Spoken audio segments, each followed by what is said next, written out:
Bonsoir et bienvenue pour cette nouvelle recette en vidéo. Ce soir, nous allons réaliser la cerise. Bonsoir Nina. Bonsoir chef Philippe et bonsoir à vous. Donc actuellement, c'est la saison des cerises. Comme vous le savez, vous les retrouvez sur les étals des primeurs. Donc on va utiliser à la fois de la cerise fraîche et à la fois de la cerise en purée qui est vendue en état. Alors vous faites comme vous voulez à la maison. Vous pouvez faire toute la recette avec de la purée ou toute la recette avec de la cerise fraîche. Nous, on va faire un mix des deux parce qu'on est en pleine saison. Il n'y a pas de raison qu'on se prive du fruit frais. Tout à fait. Donc la cerise, c'est un entremets qui va reconstituer réellement une cerise avec donc le noyau le centre de la cerise. On a ici des jolies cerises. Et on va faire également une jolie petite queue en chocolat sur laquelle on va venir greffer une feuille de cerisier fraîche pour faire joli. Donc on va commencer tout de suite par un biscuit au chocolat. Pour cela, il va nous falloir des jaune d'œuf, du sucre en poudre, du cacao et des blancs d'œufs. Ici, on est sur une recette de biscuit au chocolat sans gluten. Bon, pour ceux que ça intéresse, sachez que vous pouvez le manger si vous avez une alimentation sans gluten. Donc, on va mettre déjà dans la cuve du batteur les blancs d'œufs. Donc, blancs d'œufs de référence maturés, c'est-à-dire qui ont été clarifiés un petit peu à l'avance, puis les blancs sont conservés au frais pour qu'ils vieillissent. Alors, on ne va pas les faire vieillir 15 jours, hein. On va les faire vieillir 3-4 jours, c'est bien. Si vos blancs d'œufs ne sont pas maturés, ça n'est pas grave. Vous faites avec des blancs d'œufs frais que vous venez de clarifier. Vous rajouterez juste une petite pincée de sel dans les blancs pour qu'ils montent un peu mieux. Très bien. S'ils sont maturés, vous vous privez de la pincée de sel et vous pouvez faire la recette de suite, sans le sel. Vous allumez également votre four à 180 degrés à chaleur tournante pour la cuisson. On va commencer donc à monter nos blancs. Étant donné qu'on a une quantité vraiment très réduite de blanc, on va juste dégrafer le fouet. Alors ça, c'est pour les KitchenAid, ça ne marche peut-être pas sur toutes les marques de robots, mais sur le KitchenAid, on peut dégrafer le fouet. Ça lui permet de gagner quelques millimètres en hauteur, donc de vraiment mieux ramasser les blancs, tout en ayant l'axe du moteur qui continue à bien brasser, à bien attraper le fouet pour que le mélange se fasse. Voilà, je vais commencer à monter donc mes blancs d'œufs. Alors, pour cette recette, on a utilisé un moule spécifique qui est un moule de silicomart. Pour faire notre cerise, il faut bien sûr donner cette forme. Et cette forme bien spécifique sera donnée par ce moule-ci. Je vous montre déjà l'emballage. Voilà. Donc, moule silicomart. Et le moule se présente comme ceci, en deux parties. Donc une partie rigide qui est en dessous et une partie souple en silicone qui vient se poser dessus et qui donne la forme en fait de la cerise. C'est un entremets qui pourrait, un moule qui pourrait permettre de faire une pêche également ou une pomme. La forme reste identique et ensuite c'est la finition qu'on va apporter à notre entremets qui va faire, ce sera un abricot, une pêche, une cerise. Très bien. Donc les blancs commencent à monter, je vais rajouter le sucre progressivement.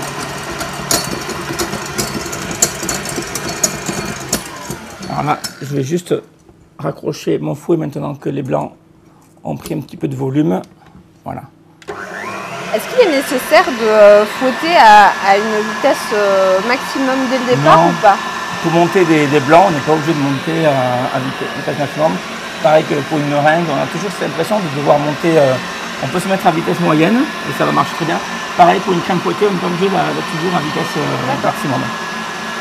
On peut juste faire une accélération à la fin pour vraiment bien serrer les blancs si c'est nécessaire. Mais là, tu vois, je ne suis pas sur au maximum, je suis entre la moitié et les trois quarts. Donc ça va suffire. Donc je rajoute mon sucre très progressivement, en 3-4 fois. Alors c'est vrai qu'on peut avoir un doute quand on monte de la crème, de se dire faut faire attention pour pas trop la battre. Est-ce qu'on peut avoir le même souci avec des œufs? Est-ce qu'on peut trop les monter en neige? Est-ce qu'ils peuvent trancher à un moment donné? Alors les œufs, ils vont grainer si on les monte trop. D'accord. Donc grainer, ça veut dire qu'ils vont faire des blocs, en fait, des petits morceaux de blanc qui vont avoir du mal à se défaire. Donc ça, c'est surtout si on garde les blancs dans un coin, on ne s'en sert pas. Et puis au bout d'un quart d'heure, on revient, on les utilise. Et là, ils auront une texture qui aura changé. Alors, ça ne fait pas à chaque fois, mais ça peut le faire. Donc, vous montez vos blancs au dernier moment, surtout, quand vous en avez besoin. Là, les blancs sont montés, on va enchaîner sur la préparation de ce biscuit au chocolat. On ne va pas laisser les blancs pendant un quart d'heure dans un coin à attendre. Ça va nous permettre d'avoir une meringue qui va être parfaite en texture. C'est pareil si on veut faire une tarte citron meringuée par exemple. On reste sur le thème de la meringue, même si la tarte citron n'est pas le thème de ce soir. Mais je vais monter ma meringue et la pocher dès qu'elle est faite. D'accord. Je ne vais pas faire ma meringue en premier, faire ma tarte, y passer 2 heures, et après pocher ma meringue, non, parce qu'elle aura une texture différente. D'accord.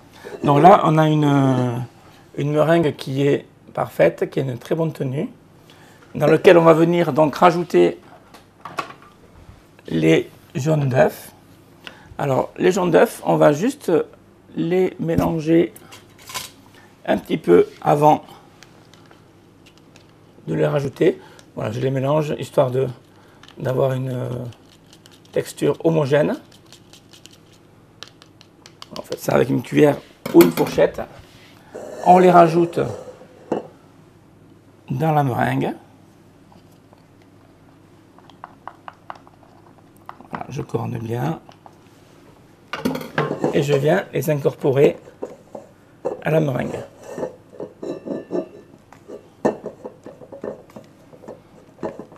Donc il ne faut pas avoir peur d'y aller avec la maryse, pardon. Ah non, on risque pas de faire retomber la mélanger meringue. délicatement, ça ne veut pas dire mélanger lentement. Bien souvent, c'est délicat, alors de suite, on y va tout doucement, on a peur, tu vois. Alors, il ne faut pas avoir peur. Mélanger délicatement, ça veut dire mélanger en donnant un mouvement. Je ne vais pas mélanger bêtement comme ça, mais en donnant un mouvement qui va éviter au blanc d'œuf de retomber. D'accord. Mais je peux avoir quand même un mouvement qui reste vif, tu vois. Donc je vais bien chercher au fond du récipient pour éviter que le jaune d'œuf justement descende au fond et stagne au fond de la cuve. Et si je mélange que au-dessus, ben, les jaunes d'œuf, ils vont rester au fond. Et ça c'est pareil si on fait une génoise et qu'on incorpore de la farine. Si la farine elle tombe au fond et qu'on mélange que le dessus, quand on va verser la pâte dans le moule, ben, on va se retrouver avec des gros grumeaux de farine. Donc on va toujours bien au fond et on le fait délicatement. Voilà, et quand les jaunes sont incorporés, je vais venir maintenant rajouter mon cacao.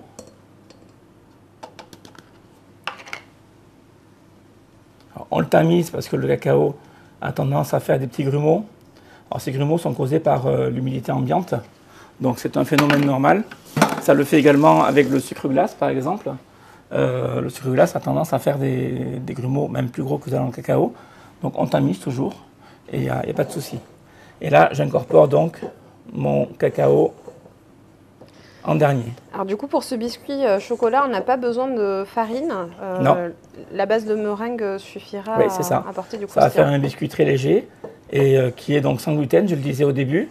Donc pour ceux qui veulent vraiment manger sans gluten, c'est un dessert qui peut tout à fait leur convenir.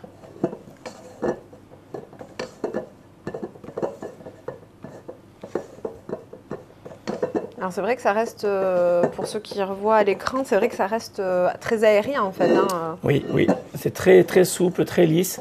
Alors, toi, si j'avais eu des blancs qui avaient grainé, là j'aurais un mélange qui serait un petit peu chaotique, tu vois, un petit peu à des gros grumeaux, pas du tout homogène. Là, c'est important d'avoir cette... Alors, on va bien vous montrer à la caméra du coup. Cette texture... Ah, pardon. Voilà. Hop. Que vous y voyez cette bien. Cette texture vraiment très lisse. Alors, je vais essayer de mélanger comme ça, vous allez voir le mouvement. Voilà. Alors ce biscuit va nous servir comme base pour notre cerise.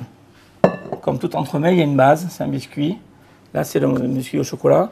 Alors, pour faire nos 5 cerises, on a besoin de 5 pastilles de biscuits. C'est sûr qu'on a trop de préparation pour la recette, mais réduire les quantités, ça va être compliqué. Du fait qu'il faut quand même que le batteur puisse monter les blancs, qu'il y ait quand même une texture qui se crée. Si on faisait des quantités très très réduites, on aurait un biscuit qui serait beaucoup moins agréable à la dégustation, plus lourd, enfin voilà. Donc ça c'est un petit peu l'inconvénient en pâtisserie. Il y a toujours un petit peu de perte. Enfin, de perte, c'est pas que c'est perdu, c'est qu'on peut s'en servir pour d'autres choses, mais il y a toujours un petit peu de reste, on va dire. Bon, si vous avez des petits gourmands ou des grands gourmands aux alentours, voilà, de toute façon, Il n'y a pas d'âge pour ça, tu voilà. sais. Il y aura forcément quelqu'un que ça réjouira à la maison. Nous, on a Clément qui mange tous les restes.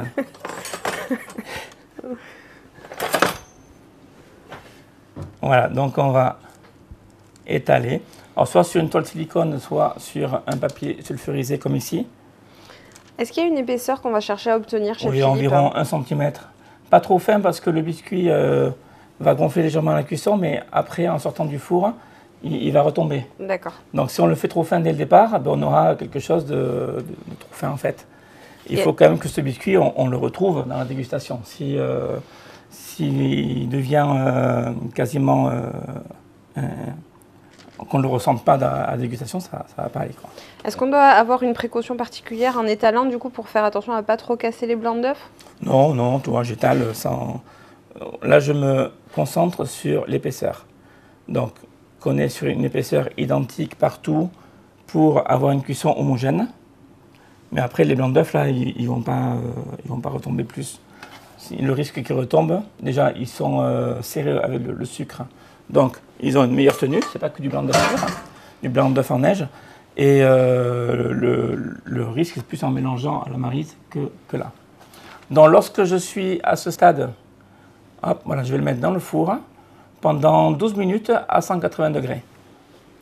Alors pour ceux qui regardent notre recette aujourd'hui, vous pouvez trouver le lien vers la recette illustrée vers notre site où vous retrouvez les différentes étapes de cette recette pas à pas avec la liste des ingrédients, les proportions et les ustensiles à utiliser bien évidemment.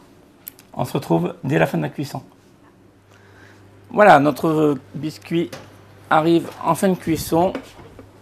Donc, et ça sent très très bon. 12 minutes, donc vous voyez, ça a quand même relativement gonflé légèrement. Mais on va le laisser refroidir tranquillement sur un coin de la table. Et tout à l'heure, il sera retombé légèrement. Alors, pour la suite de notre recette, chef Philippe. On va faire donc l'insert à la griotte. Donc, pour cet insert, il nous faut de la purée de griotte. Alors, ici, c'est la purée Ravifruit qu'on vend sur la boutique. Vous pouvez faire votre purée vous-même avec, avec des cerises fraîches. Tout à l'heure, on fera une mousse à la griotte. Là, on utilisera des cerises fraîches de façon à ce que vous vous rendez compte comment utiliser le fruit frais. On a les deux possibilités. On va commencer par mettre donc notre purée dans une casserole. Si on avait voulu le faire avec des fruits frais, il aurait suffi de mixer des cerises et d'utiliser la même proportion. D'accord. Okay. Sauf qu'on aura juste quelque chose d'un petit peu différent. On aura la peau de la cerise qui va être beaucoup plus présente. Donc dans ce cas-là, si on veut vraiment que de la purée homogène comme ici, on le passe à travers un tamis. Sinon, on aura des petits points noirs qui seront visibles par rapport à la peau. Très bien. Mais ça, c'est un choix. On peut faire l'un ou l'autre, c'est comme on veut. Donc, on va faire chauffer notre purée. On va rajouter les 3/4 du sucre. Et les 3/4 de sucre restants, on va les rajouter dans notre pectine. Pectine NH, donc une pectine que j'utilise très souvent pour ceux qui ont l'habitude de nous suivre. Bon, c'est la gélatine et la pectine qui sont les pectines NH, il y a plusieurs pectines qui sont les plus utilisées dans ce que je fais. Alors chef Philippe, est-ce que vous avez une petite astuce à nous donner pour les personnes qui utilisent de la purée de fruits? En général, c'est conditionné en 1 litre et si on n'utilise pas tout, est-ce qu'on a une façon de les conserver plus longtemps? Mais une fois la brique ouverte, c'est des briques de 1 litre, oui. Soit vous la conservez au frais 5-6 jours. En plus, elle est au-delà, mais il y a quand même un risque que le produit s'abîme du fait que la stérilisation n'est plus présente, parce que le produit a été ouvert. Donc, vous pouvez la congeler tout simplement, soit dans la brique elle-même, comme ça, vous mettez ça au congélateur, soit vous mettez dans un bac à glaçons, vous faites des cubes, et ensuite vous ressortez donc, votre purée selon le besoin. S'il vous faut, je ne sais pas, 100 g de purée, et que vous avez fait des cubes comme des glaçons, vous sortez 2, 3, 4 cubes jusqu'à avoir le poids qu'il vous faut, et comme ça, il n'y a pas de perte. Très bien. Et le restant, après, vous les démoulez, vous les gardez dans un sac à glaçons, dans un sac congélation, dans un sac sans le moule, je veux dire, pour récupérer le moule pour autre chose éventuellement. Et ça va se conserver très bien au congélateur. Parfait. Donc, ma purée commence à chauffer, elle n'est pas encore à ébullition, elle commence à dégager un petit peu de fumée. Et je vais rajouter dans mon mélange sucre, pectine, NH, tout en agitant avec le fouet, de façon à ce que le mélange poudreux s'incorpore parfaitement. Pour améliorer l'incorporation de cette pectine, je l'ai mélangé au préalable avec du sucre, vous l'avez vu. Ça, c'est vraiment pour éviter les grumeaux. Donc, c'est très important de le faire toujours avec un petit pourcentage de sucre prélevé sur la masse de la recette. Ensuite, j'augmente mon feu pour vraiment là atteindre l'ébullition. C'est pas comme la gélatine. La gélatine, on la met dans la préparation, elle fond, elle fera son effet de gélifiant. La pectine, on la met dans une préparation et il faut activer ses propriétés, c'est-à-dire qu'il faut la faire chauffer. Donc les propriétés s'activent lors de l'ébullition, là on y est, et l'ébullition, il faut la maintenir pendant 1 minute. D'accord. 1 minute parce qu'on a une quantité petite. Donc c'est vraiment important de prolonger cette ébullition à minima pendant 1 minute. Hein. Oui. Voilà. Si on faisait des préparations industrielles de cet entremets-là, qu'on veut en faire 100 d'un coup, c'est sûr que la masse sera beaucoup plus grande et que la cuisson devrait être un peu plus longue.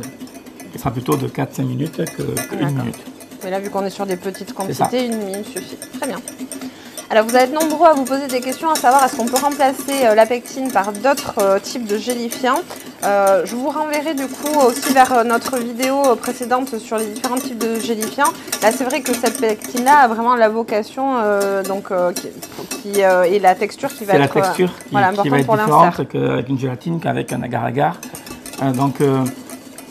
On peut faire avec la gélatine de l'agar-agar, bien sûr, mais après, à la dégustation, ça va être moins agréable. L'agar-agar va être cassant, la gélatine va faire un aspect gelé, oui. Un petit peu dessert à l'anglaise, tu sais. Alors que là, parce qu'on ne fait que gélifier en fait une purée. Oui. C'est pas comme s'il y avait la crème fouettée qui est rajoutée, qui donne une texture différente et qui donne du moelleux, du fondant. Non, là on est sur de la purée dure. Donc, qui a juste été sucrée légèrement, si on met un autre gélifiant, on aura une texture différente et qui sera moins agréable. Vous aurez le goût de la cerise, vous aurez tout ce qu'il faut, mais voilà, il y aura cette petite douceur, ce petit manque délicat à la dégustation.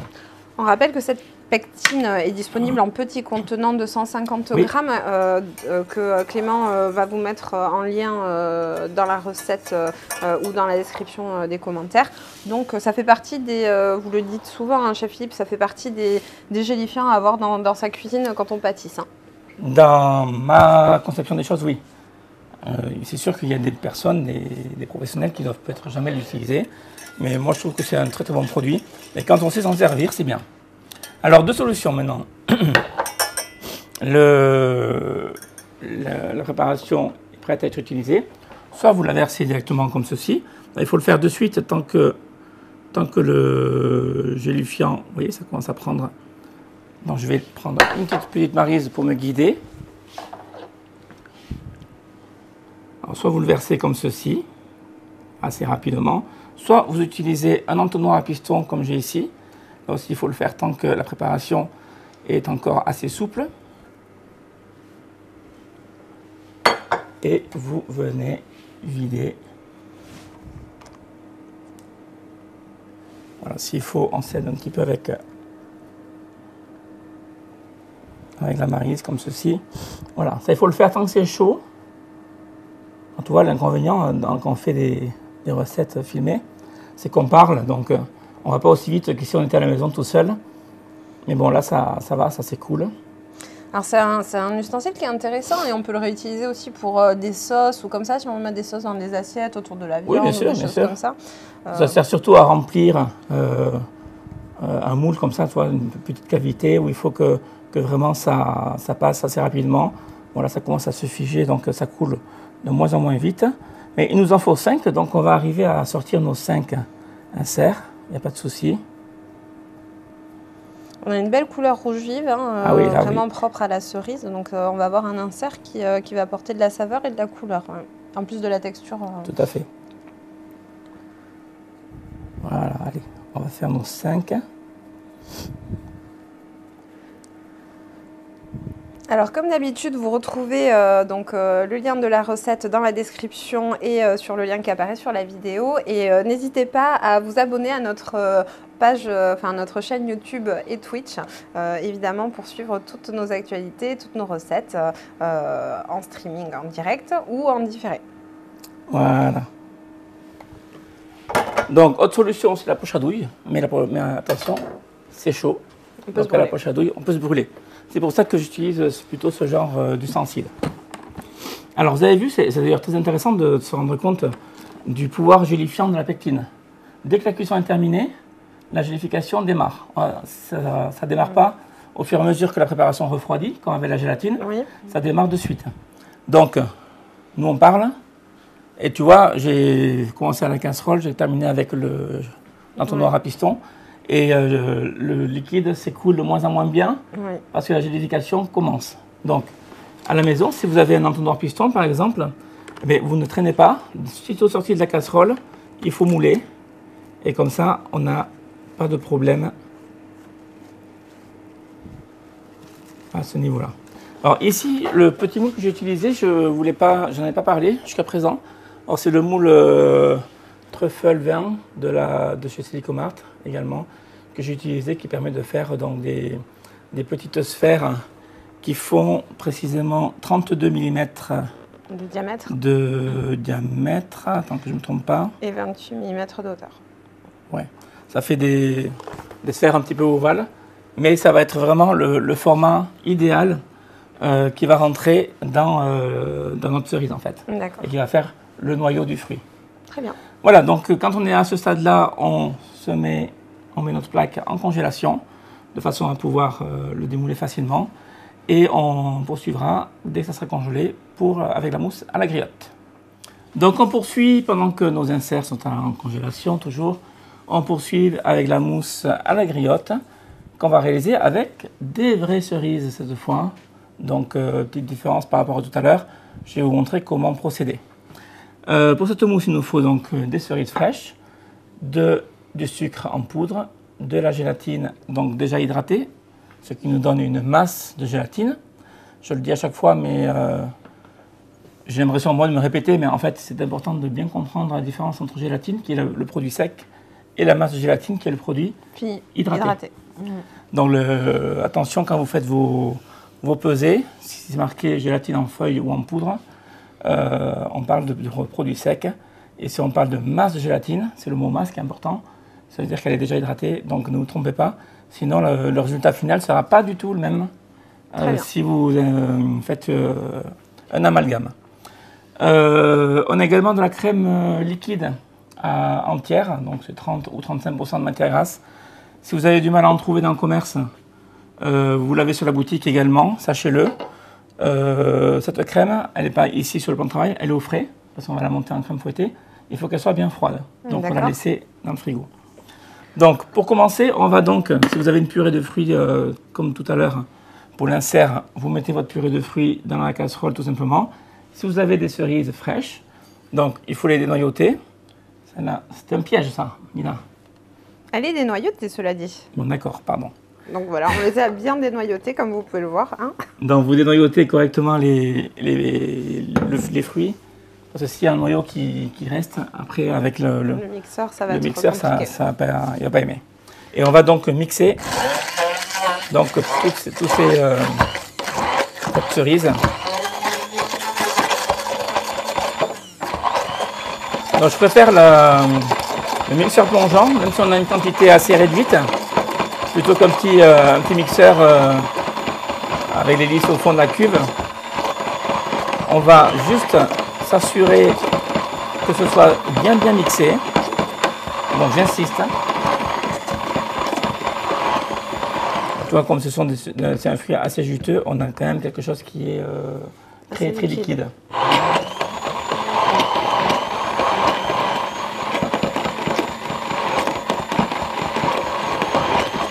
Donc Donc là, on va vraiment être sur une purée 100% fruits, du coup. Hein. Oui, là oui.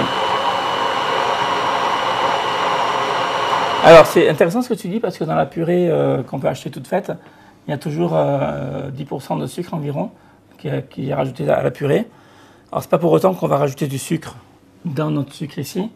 On va rester sur des quantités identiques. D'accord. Ça fera juste un dessert un tout petit peu moins sucré, mais ça plaira, je suis sûr, à beaucoup de monde. On fait attention aux quantités de sucre qu'on met dans les gâteaux de nos jours, donc ça peut très bien le faire. Alors effectivement, tout à l'heure, vous disiez qu'on voit un petit peu les petits points noirs de la peau qui persistent malgré le mixage. Donc c'est vrai que c'est visible. Alors je mixe longtemps justement pour les broyer au maximum. Si je ne veux pas voir ces peaux noires, on passe tout au tamis. D'accord. Mais on aura une déperdition de matière. Donc il faudrait peser un peu plus que la quantité nécessaire de cerises, de façon à récupérer et à repeser la quantité vraiment de pulpe. D'accord. Donc là, on va garder les peaux, comme ça on verra le résultat et on verra ce que ça donne. Mais voilà, je vous donne les différentes alternatives, donc c'est vous qui choisissez après à la maison. On garde la peau, on ne garde pas la peau. Si on ne garde pas la peau, il faut en faire un peu plus, repeser après avoir mixé, pour être sur des quantités toujours identiques.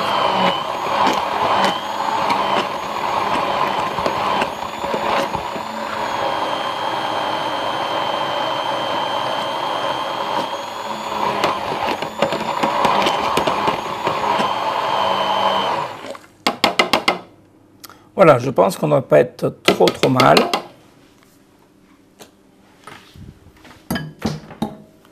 Donc, une fois qu'on a mixé notre purée, on va la mettre dans...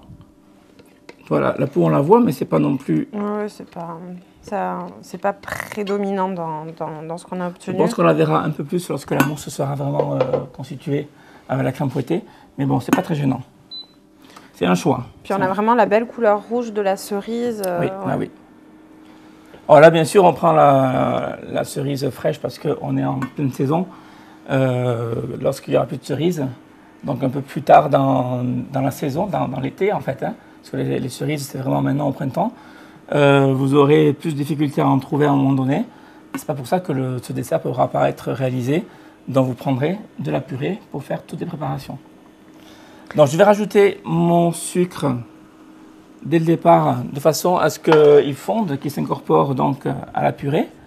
Donc il va fondre facilement par le fait de la chaleur, de la cuisson. Et on va aller, pas jusqu'à l'ébullition, c'est pas utile. On va aller juste jusqu'à, je prends un thermomètre, c'est pas très utile de prendre un thermomètre, c'est pour vous donner une indication. Voilà, on est à 50 degrés. Je vais arrêter la cuisson dès maintenant. Alors, c'est l'avantage de ne pas aller jusqu'à l'ébullition, c'est qu'on ne dénature pas en fait le produit. Parce qu'on le fait juste chauffer, juste de quoi incorporer notre sucre qui fonde dedans. Donc on garde le fruit qui est quasiment cru. Il est monté à 50 degrés tout juste, ça a été très vite, vous avez vu. Et on va juste incorporer notre gélatine. Alors comme la chaleur de ma purée n'est pas importante, je vais prendre la précaution de la faire fondre au préalable. Au micro-ondes. Si j'avais été jusqu'à l'ébullition, j'aurais eu un petit peu de déperdition de qualité du produit. Mais j'aurais pu mettre la gélatine telle qu'elle dans la préparation, vu que c'était très chaud. Là, comme c'est pas très chaud, on va s'assurer qu'elle s'incorpore entièrement par une fonte préalable. Et là, on va l'incorporer et on va laisser donc refroidir cette préparation avant d'y ajouter la crème fouettée. Alors c'est vrai qu'on voit que du coup, cette préparation est un peu plus épaisse que la purée de cerise qu'on a utilisée pour l'insert tout à l'heure. Donc c'est vraiment dû au fait qu'il y ait de la peau, qu'il y ait la pulpe du fruit intégralement. Tu trouves que c'est plus épais? Un petit peu, oui. Ouais. Légèrement, c'est pas... Voilà, mais... Voilà, donc, hop. On a notre gélatine. On l'incorpore.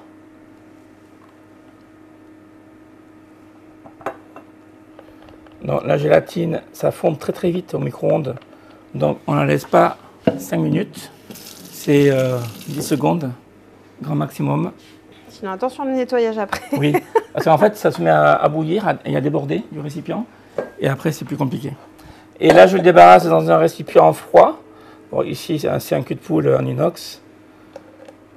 C'est juste pour que la préparation redescende à une température d'environ 28-30 degrés, qui sera la bonne température pour incorporer notre crème fouettée. Alors tu vois là quand je mélange, je ne sais pas si on voit tous les petits morceaux sur le côté, c'est pas gênant, mais c'est la peau en fait. Alors par contre, attention, ne le place pas au frais pour le faire refroidir plus vite. Hein, sinon non, on va... ou alors il faut le surveiller de près. Tu le mets 5 minutes, tu vas mélanger, tu remets 5 minutes. Il ne faut pas l'oublier. Mais c'est juste pour le ramener à 28-30 degrés, pas le faire descendre à 4 degrés à la température d'un frigo. Et après, on aura un bloc sinon. D'accord. Voilà, on laisse refroidir. On se retrouve dès que la préparation est à bonne température. Voilà, notre préparation pour notre mousse griotte a bien refroidi. Alors, on peut le voir, elle est encore bien liquide. Elle n'est pas allée au frigo. Elle est à 28 degrés, donc le mélange pourra être fait. Donc ça, on va le garder de côté pour l'instant. On a notre biscuit qui a refroidi. Alors, je vous le montre de très près. Vous voyez, il a quand même bien, il est bien retombé en épaisseur. Bien qu'il soit, il est sorti du four, il était bien gonflé. Donc c'est tout à fait normal. On va juste le démouler. Donc papier sulfurisé sur le dessus. On retourne. On décolle tout doucement comme ceci le papier. On ne décolle pas en le tirant vers le haut comme ceci, sinon on va casser le biscuit. On le met vraiment à l'horizontale. D'accord. Et ensuite, vers la fin, on part de l'autre côté et on fait pareil. Sinon, si on continue à tirer, mais le biscuit, en fait, il risque de se casser à ce niveau-là et le morceau qui est resté, il va rester collé ici. Très bien. Bon, c'est juste des petites façons de faire. Des petites astuces qui facilitent. Qui évitent d'avoir un biscuit en 3 morceaux. Donc, en porte-pièce 35 mm, en porte-pièce donc uni. Et là, je vais sortir 5. Oui, ça se décolle, ça se démoule très facilement en plus. Oui. Donc, 5 petites bases. Alors, je disais de quantité trop importante pour la recette. Oui, évidemment, j'ai tout ça qui est en trou. Mais ce biscuit, vous le conservez au congélateur. Vous le mettez sur une plaque bien à plat, bien enveloppé, entre 2 feuilles de papier sulfurisé, ensuite papier film. Et ça, vous allez le conserver dans le frigo pendant plusieurs jours, voire plusieurs semaines, sans problème. Et vous aurez un biscuit qui sera prêt, si vous faut un biscuit au cacao, qui sera prêt pour une autre recette. Ouais. Ou pour celle-ci, si du coup vous l'avez adorée, que si vous voulez la refaire, bien sûr. Voilà. On l'a fait un dimanche en famille, c'était bon. On a des invités la semaine prochaine. On va refaire ça. Très bien. Qu'est-ce que tu en penses? Et voilà. Donc maintenant, on a ça qui est prêt. On a nos inserts qui sont dans le congélateur. Donc tout va bien. Ça, c'est à 28 degrés. On va maintenant monter notre crème en crème liquide, donc en crème fouettée. Donc on rappelle qu'on vient de sortir la crème du frigo et que c'est très important qu'elle soit très fraîche. Et c'est une crème à quel pourcentage de matière grasse? 30-35%. Vous la trouvez facilement en grande surface, au rayon laitier, crème, au rayon frais, bien sûr. Si vous n'en trouvez pas, parce qu'il y a des endroits où il n'y en a pas, vous l'avez en brique d'1 litre sur la boutique. Ouais. Clément mettra le lien dans la barre de compteur ou dans la description de la recette. Donc là, on va venir foisonner en fait la crème. En fait, on incorpore de l'air dans la crème de façon à obtenir une crème fouettée. Alors une crème fouettée, c'est une chantilly non sucrée en fait. Et donc là, vu qu'on a déjà du sucre dans la purée de fruits, il n'y a pas besoin d'en rajouter.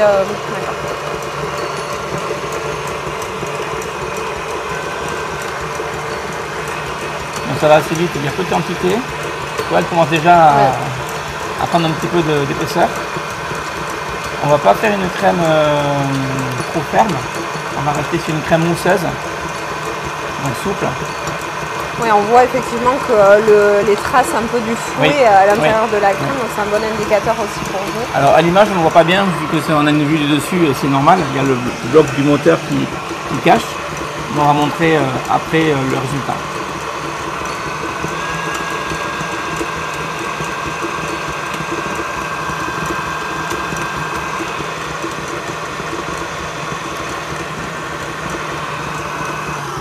Le fouet est mal enclenché, je vais juste le refixer.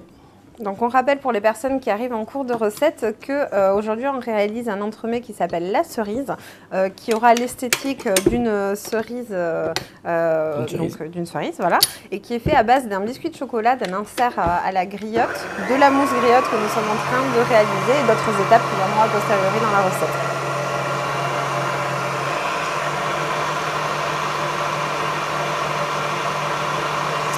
Voilà, là on va être pas trop mal. Tu vois, ça reste relativement souple comme texture. Hein. Je vais vous montrer à la caméra dans 2 secondes.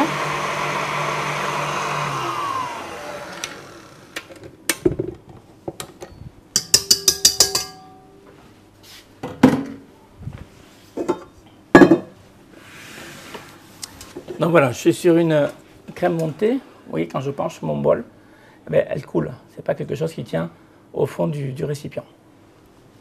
Donc le fait qu'elle ne soit pas montée trop fermement, ça ne va pas avoir une incidence sur l'aspect de la mousse Tu fais bien de le préciser, à chaque fois je le dis également, ce n'est pas parce qu'on a une texture souple avant gélification qu'on aura une texture qui restera fragile après gélification. C'est souvent la crainte qu'on a. Donc je vais incorporer environ la moitié. On fait bien sûr à vue d'œil. Hein. Le premier mélange, je vais le faire au fouet.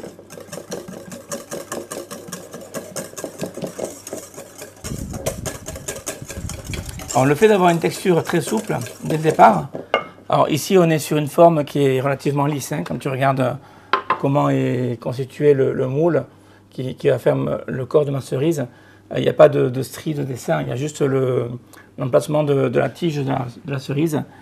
Mais si on est sur un moule beaucoup plus travaillé, comme on a pu faire il y a 15 jours la recette de la fête des mères. Là, il fallait vraiment que la préparation rentre dans toutes les stries qui allaient reconstituer les pétales. Et là, c'est beaucoup plus important d'avoir quelque chose de très souple, parce qu'on a moins à insister pour faire rentrer la préparation dedans. Et donc, ça vient combler tous les reliefs, et on obtient quelque chose de beaucoup plus esthétique. Alors, chef Philippe, le fait d'incorporer une crème montée froide à notre préparation, on ne doit pas avoir peur que ça commence à gélifier de suite? Non, parce que la gélification ne se fait pas immédiatement. D'accord. On verserait de la gélatine fondue, la masse de gélatine fondue directement sur quelque chose de très froid, genre une plaque qui sort du congélateur. Oui, évidemment, ça va gélifier de suite. Mais là, on est sur une texture qui n'est pas froide.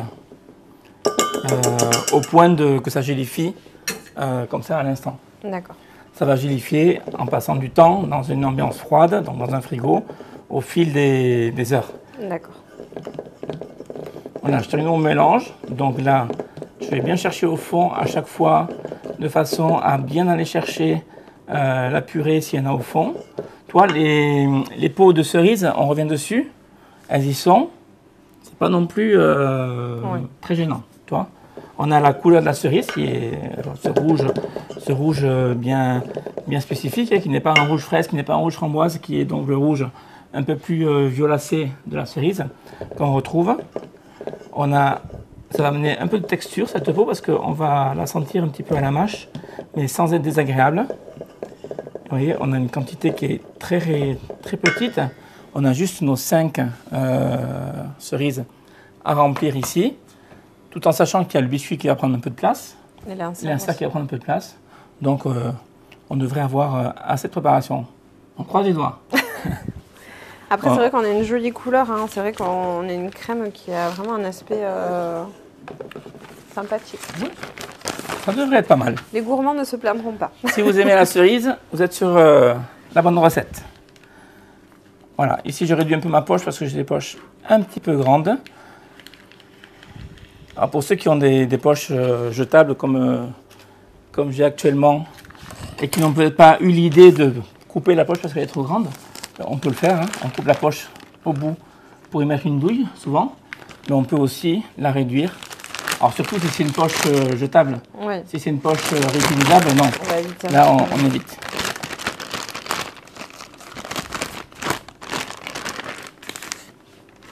Donc là, c'est pas nécessaire de mettre de douille. On prend juste une poche pour faire un remplissage dans notre moule. On ne va pas faire un décor bien spécifique avec une douille cannelée. Au remplissage en fait. Hein. Alors, hop, voilà. Donc je mets ma mousse dans la poche.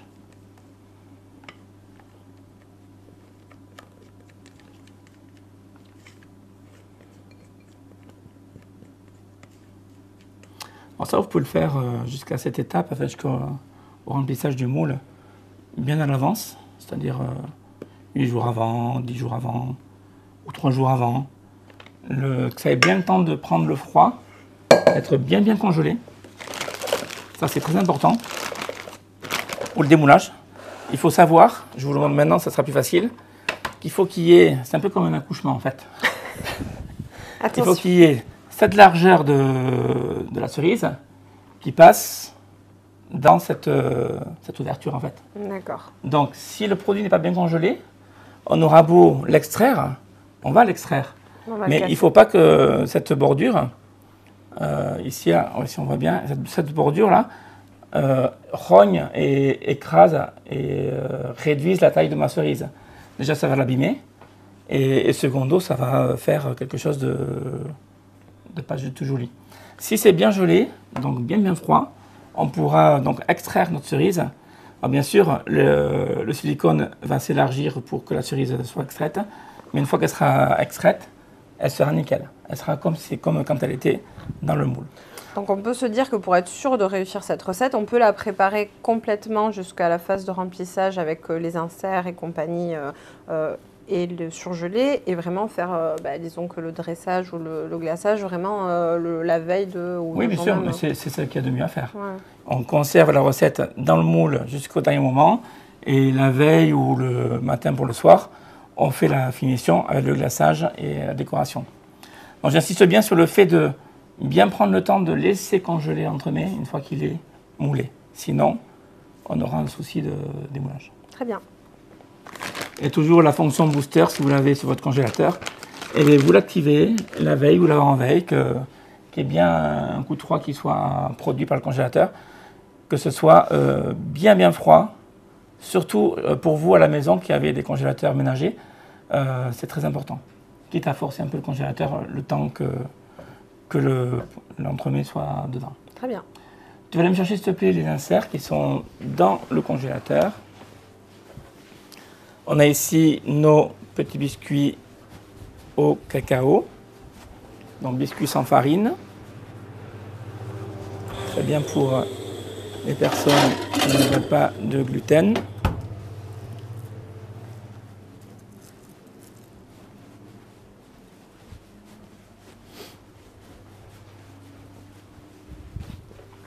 Et voilà, j'ai fini. Merci. Donc voilà, elles sont pas entièrement congelées, mais c'est pas très grave. Le principal, c'est qu'elles soient prises. Donc, qu'on puisse les extraire. Alors, nous, elles ne sont pas complètement congelées parce qu'on fait toute la recette, les étapes après les unes après les autres. Mais si on l'avait laissé toute une nuit, c'est sûr que ça aurait été pris à cœur. Le tout, c'est de pouvoir l'extraire. Et pour l'extraire, voilà, on pousse en dessous et on a notre bille de griotte.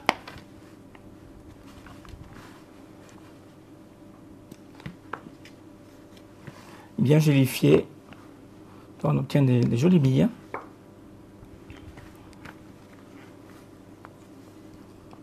Et voilà. Sachez que les points roses qu'on peut voir sur le dessus, c'est un démarrage de congélation qui est normal. Et au fur et à mesure que la fête de congélation se produit, ces points blancs vont disparaître et redevenir rouge foncé. C'est pas des moisissures.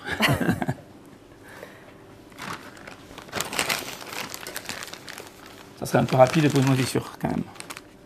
Alors, on va faire un petit trou. Et on va venir remplir donc. Je vais mettre comme ça le fond de chaque cavité. Alors, je remplis juste le fond, hein, c'est ça? On va pas trop. Non, je remplis jusqu'à la moitié. D'accord.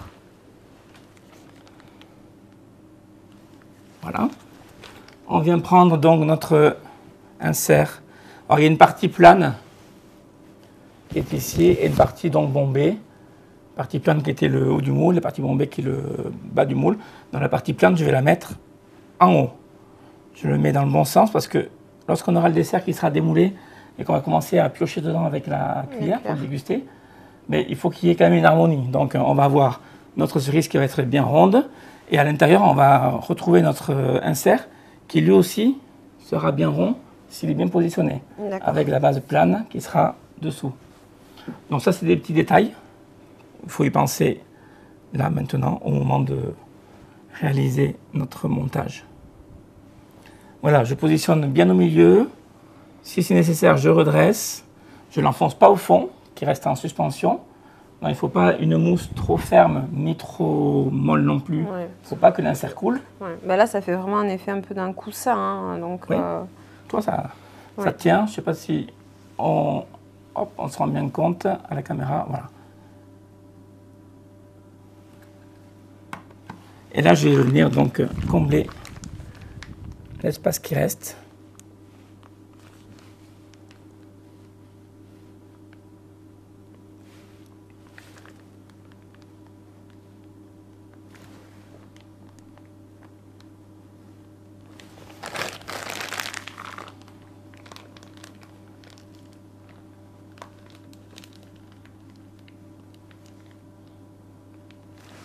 Voilà. Et là, je vais venir, donc je n'ai pas encore rempli jusqu'en haut. Et là, je vais venir mettre mon petit biscuit sur le dessus. Donc, on a juste les quantités qu'il faut dans le biscuit, bien au contact quand même de la mousse, hein, que ça fasse bloc. Voilà, et là, on n'a plus qu'à filmer pour protéger du froid et à remettre donc en congélation. Et là, vous pouvez laisser pendant plusieurs jours au congélateur jusqu'au jour J.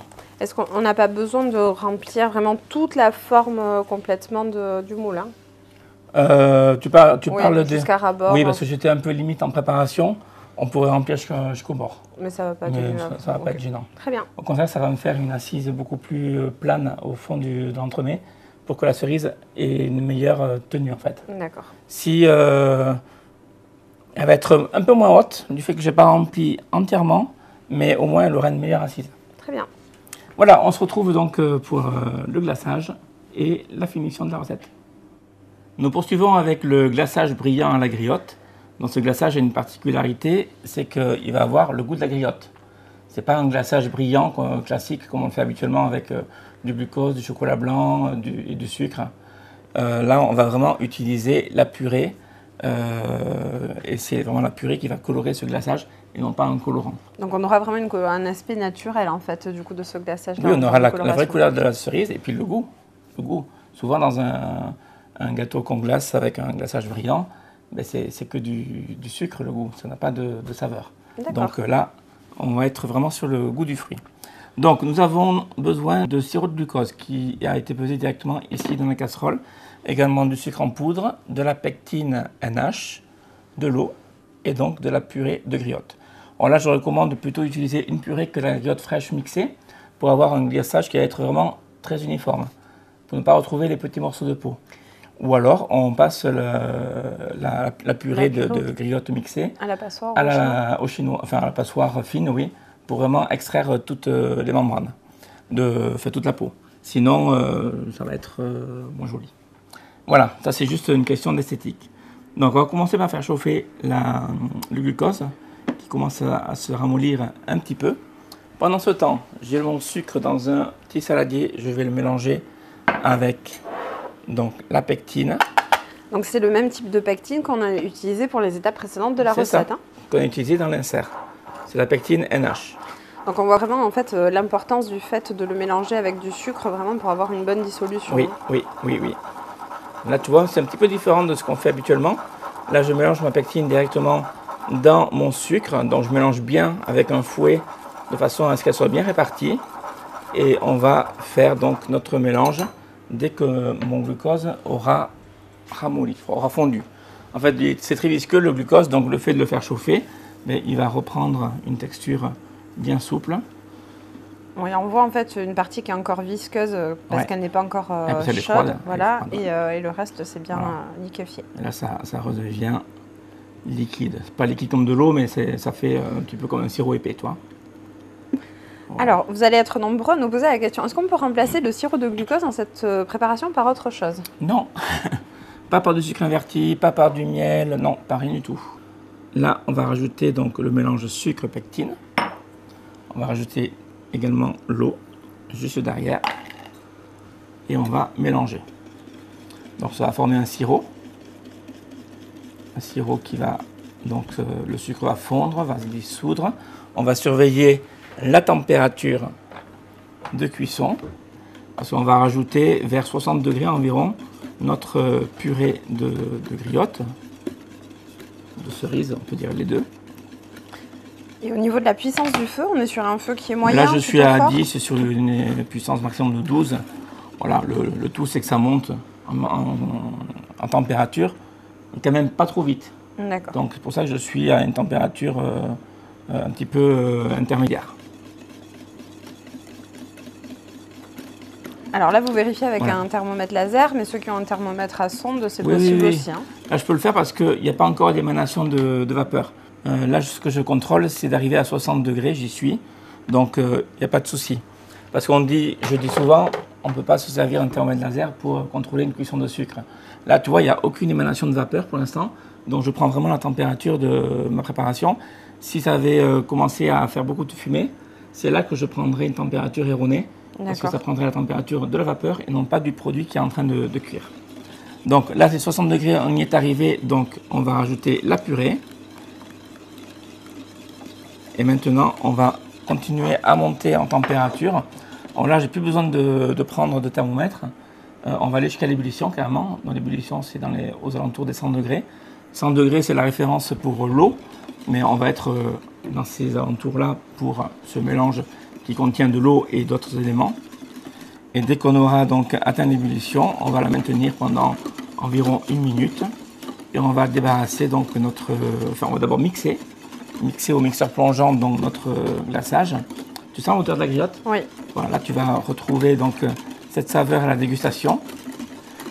Et une fois mixé, donc on va le mettre dans un bac en plastique. Donc un bac, je préconise toujours un récipient rectangulaire assez grand pour que la préparation soit sur une fine couche en fait, pour qu'elle refroidisse rapidement. D'accord. Si on met dans un pichet verseur ou dans un récipient type saladier, mais c'est tout compacté, ça fait un gros bloc et ça va mettre beaucoup de temps.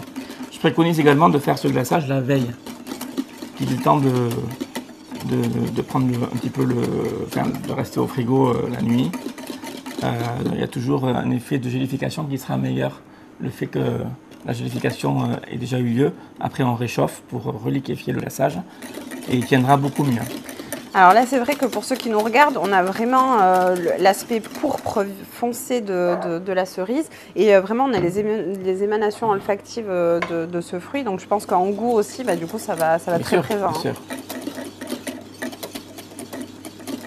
Voilà, donc pour avoir le côté nappant, bien sûr, il faut arriver à cette cuisson, à cette ébullition, pour activer les propriétés de la pectine. D'accord. Rappelle-toi, on n'est pas sur de la gélatine. Donc si j'arrêtais la cuisson là, mais je garderai quelque chose qui est très, très liquide.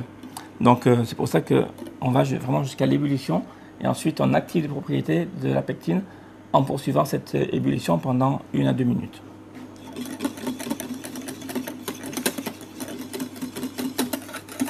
Alors, on le rappelle, pour ceux qui rejoignent cette recette en cours, on réalise un entremets qui s'appelle la cerise, qui est une version revisitée de Chef Philippe qui aura vraiment l'aspect et l'esthétique du fruit. Donc pour cette recette, Chef Philippe a réalisé un biscuit chocolat, un insert à la griotte, une mousse à la griotte. On réalise tout de suite ce qui va nous servir de glaçage brillant couleur griotte. Biscuit chocolat sans gluten. Sans gluten, exact. Ça peut intéresser certaines personnes. Pour retrouver la recette illustrée, vous retrouverez sur cette vidéo le lien vers la recette avec la liste des ingrédients, les proportions et le matériel utilisé, ainsi que la recette illustrée. Et surtout, n'oubliez pas de vous abonner à notre chaîne YouTube et Twitch pour être au fait de nos prochaines recettes. Voilà, tu vois là, j'ai l'ébullition. Et si tu regardes bien la texture, on voit déjà que c'est un peu plus nappant. Oui. C'est que la pectine, elle joue son rôle. Alors, en obtenant une ébullition, ben, ça a tendance un petit peu à monter comme le lait. Oui. Donc c'est pour ça que je retire ma casserole assez régulièrement du feu. Ou alors vous prenez une casserole un peu plus grande que moi, mais bon, ça devrait quand même le faire comme il faut. Mais surtout, ne vous laissez pas surprendre par le débordement de la casserole. Et vous mélangez sans arrêt. Voilà, qu'il n'y ait pas de soucis. Alors comme vous disiez, là on fait la quantité de glaçage pour la préparation de ces 5 entremets individuels. Par contre, pour quelqu'un qui voudrait en réaliser plus, on pousserait un petit peu plus l'ébullition oui, on plus pousserait longtemps. un peu plus l'ébullition parce qu'il y a plus de volume. Donc il faut vraiment activer les propriétés de la pectine pour l'ensemble de la préparation. Donc au lieu que ça dure 1 à 2 minutes, ça sera 4-5 minutes. Voilà, dans ce cas-là, vous prenez une casserole beaucoup plus grande. Voilà, je vais maintenant, hop, pas débarrasser encore, couper mon feu et mixer.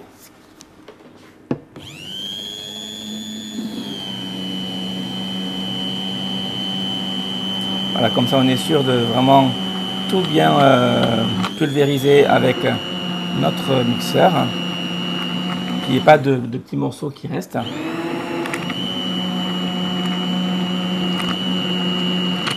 Et du coup, ça permet aussi d'enlever un peu l'écume qui a été générée oui, par l'ébullition. Oui, ça retire l'écume, mais ça, c'est pas très gênant. Parce que quand on va réchauffer le glaçage, s'il y a de l'écume, on va remixer de toute façon après et ça va disparaître. Voilà, et là, maintenant, je vais débarrasser donc, ce glaçage qui est très liquide parce qu'il est très chaud. On va le protéger avec un papier film. Je vais faire avec celui-ci, c'est pareil. Je peux aller vous chercher là-dessus, chef Philippe. Il faut bien le finir, ce petit rouleau. Voilà. Et donc on vient filmer au contact. Hein. Oui, au contact, oui, pour éviter qu'il y ait une pellicule, une peau en fait qui se forme en surface. Et cette peau, ben, ensuite, on aura beaucoup de mal à la supprimer. Voire même elle fera comme des grumeaux. Donc voilà, on protège en surface et on laisse refroidir. Donc on peut laisser refroidir toute la nuit, hein, c'est ça? Il y a pas oui, de... voilà. Bon là c'est bouillant, donc on le laisse à température ambiante. Mais dès que ça sera tiède, voire froid, on le met au frigo. Très bien, parfait, merci voilà. chef Philippe. Bien, on va poursuivre avec les queues de cerise. Donc pendant que notre glaçage est en train de bien refroidir, on attend de les réaliser et elles vont se conserver sans problème, même 24 heures. Très bien. Donc pour cela, il nous faut du chocolat noir, donc un pistole ici, et du cacao. La quantité de cacao n'est pas précisée parce qu'on va le faire au ressenti en fait. On va rajouter du cacao mélangé jusqu'à ce qu'on ait une texture bien précise. D'accord. Donc on va commencer par faire fondre notre chocolat. Ici c'est du chocolat Saint-Domingue, mais vous prenez le chocolat de votre choix. Ça n'a pas beaucoup d'importance. Mais un chocolat de couverture. Voilà, prenez un chocolat de qualité quand même, pas du chocolat trouvé en grande surface. Donc toujours par tranche de 20 secondes 20-30 secondes pour éviter de brûler le chocolat, sinon on va avoir une partie du chocolat qui va commencer à durcir, à former des petits grumeaux. Et si on mélange, et ça va donner un goût désagréable, c'est que le chocolat aura brûlé. Donc attention à ça. Même si le chocolat à la première fonte de 30 secondes on n'a pas l'impression qu'il a changé d'aspect, que les pistoles sont encore entières, malgré tout il se passe un phénomène de fonte qui n'est pas visible. Et après au bout de la seconde fonte, là on se rend compte que vraiment le processus de fonte est bien amorcé. Donc il ne faut pas négliger ces moments de pause, de mélange. Voilà, là je vais arrêter. Il a commencé à fondre, mais bien souvent on ne voit pas de différence juste à la première fonte. Donc je mélange, même si ça paraît anodin ce que je fais, mais c'est important.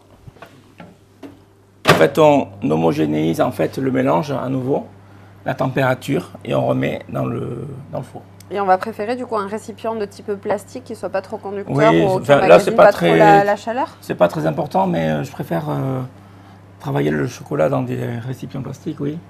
Parce que si on met du verre, le verre, il emmagasine la chaleur malgré tout. Enfin, c'est le produit qu'il y a dedans qui chauffe le verre. Ensuite, le verre est très très long à refroidir. Donc, si on fait un tempérage, c'est compliqué. On n'est pas sur du tempérage, donc on est moins embêté. Et le métal, ça passe pas au micro-ondes, donc la question ne se pose pas. Après, du coup, c'est vrai que c'est un chocolat qui est assez fluide. On voit qu'une fois à la fonte, il est très brillant.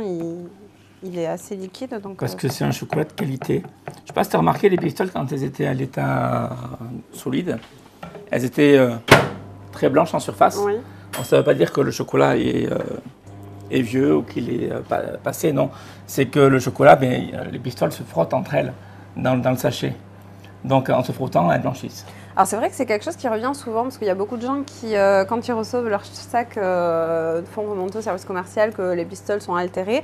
Donc non, c'est vraiment dû au frottement des pistoles entre eux dans le sac. Les sachets sont baladés, donc les pistoles se frottent entre elles et on ne peut pas recevoir des pistoles qui soient parfaitement brillantes, parfaitement lisses, qui soient nickel, toi.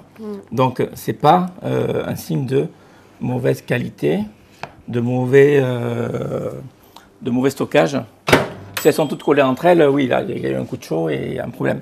Mais si elles sont bien indépendantes les unes des autres, mais avec une surface légèrement blanchâtre, c'est pas un signe qu'elles sont de mauvaise qualité. Tant que la date de consommation n'est pas dépassée. Donc, mon chocolat est parfaitement bien fondu. Oui. Il n'y a plus de pistoles entières. Hein. Ça, il faut veiller. Parce que si on commence à rajouter le cacao, s'il reste des petits morceaux de pistoles, là, elles ne vont plus fondre. D'accord. Donc, je vais commencer à rajouter une cuillère à soupe de cacao. Et on n'a pas besoin de tamiser du coup, là. C'est pas nécessaire. Là, je vais essayer de... Enfin, je vais faire une pâte de cacao, en fait. Oui.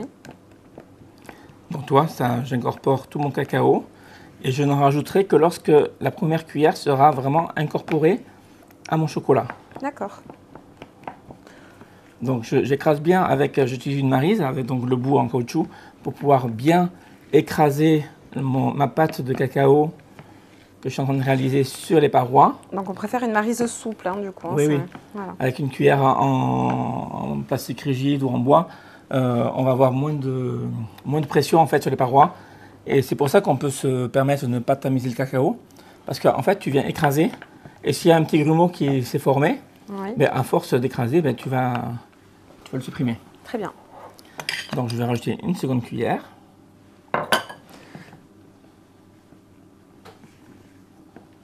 Donc, c'est vrai que du coup, c'est quelque chose qui est assez nouveau, en fait, hein, ce type de préparation. Oui, ça, c'est quelque chose que j'ai déjà montré en recette, mais en live, je n'ai pas souvenir.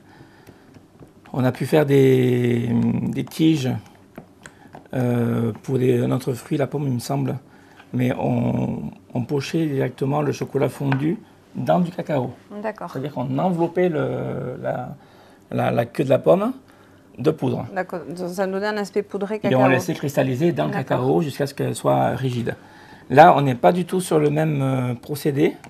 Là, on rajoute le cacao dans le chocolat jusqu'à ce que j'ai une pâte qui soit pochable, suffisamment souple pour la pocher et qui se tienne. Il ne faut pas que quand elle est pochée, elle s'étale. Hein. Et après, on va la laisser cristalliser comme du chocolat normal. Mais elle n'aura pas ce côté poudré dessus. D'accord. Et est-ce que c'est une recette qu'on peut utiliser également pour réaliser d'autres types de moulages ou d'autres types de formes pour décorer d'autres entremets?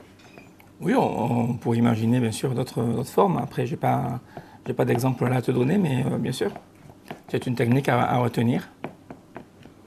Voilà, et après, ça va se manger comme du chocolat, quoi. Ça va se croquer.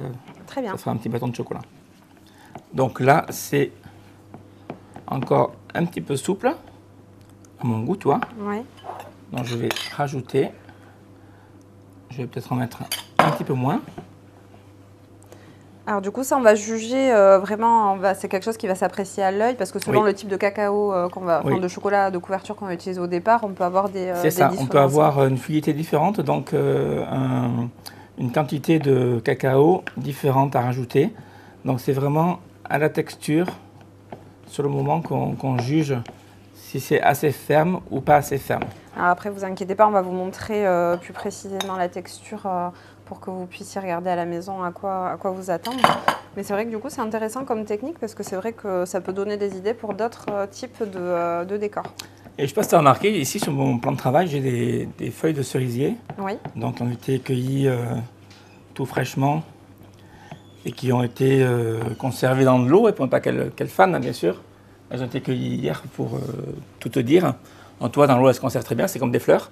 Donc, on va venir coller une feuille de cerisier, puisqu'on fait une cerise. On serait sur une pomme, on aurait pris des feuilles de pommier, sur la queue qu'on est en train de réaliser. D'accord. Pour qu'il y ait vraiment cette finition, que ça ressemble vraiment à une vraie cerise au final.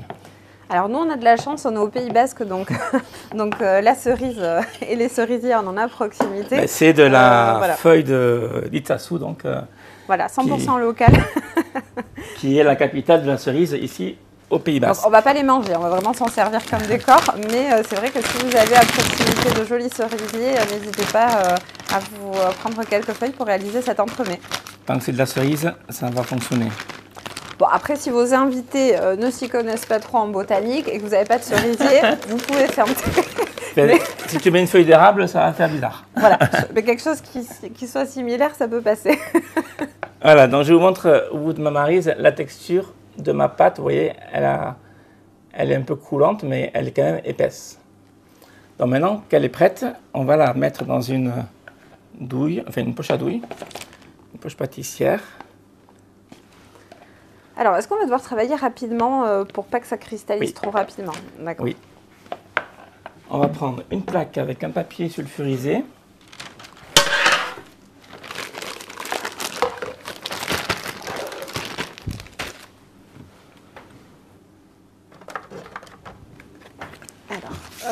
Alors, on va travailler rapidement, mais on a quand même un peu de... C'est pas non plus l'urgence, hein. Mais on va pas laisser la poche dans un coin pendant une demi-heure et puis revenir et après avoir la masse qui soit complètement solide dans la poche. Donc pas la peine d'avoir une douille ici. On va faire un petit trou qui fasse environ 3 mm. Il faut que la tige de la cerise soit suffisamment épaisse pour ne pas se casser, mais pas trop épaisse non plus pour que ça ne fasse pas lourdeau. D'accord. Que ça alourdisse pas le dessert en fait. Voilà, j'ai un trou beaucoup trop petit. Je vais juste ajuster.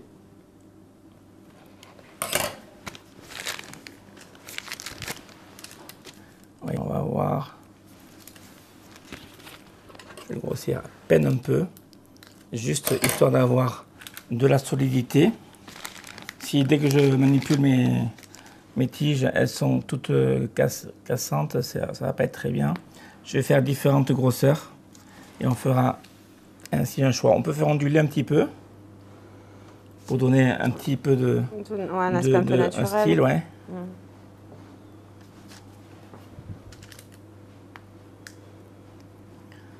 Alors, c'est pas la longueur de chaque queue de cerise. On va couper après à la bonne longueur pour ajuster. Je vais juste agrandir un petit peu mon trou sur la poche pour faire des tiges un peu plus épaisses au cas où. Si je me rends compte lors du montage que vraiment c'est trop fin, trop fragile, j'aurai un plan B en ayant, toi, une tige beaucoup plus épaisse. Alors on essaye d'avoir quelque chose de régulier. Là, toi, je suis mal parti. J'ai une partie qui est beaucoup plus fine, qui risque de se casser. Là, je suis beaucoup plus régulier.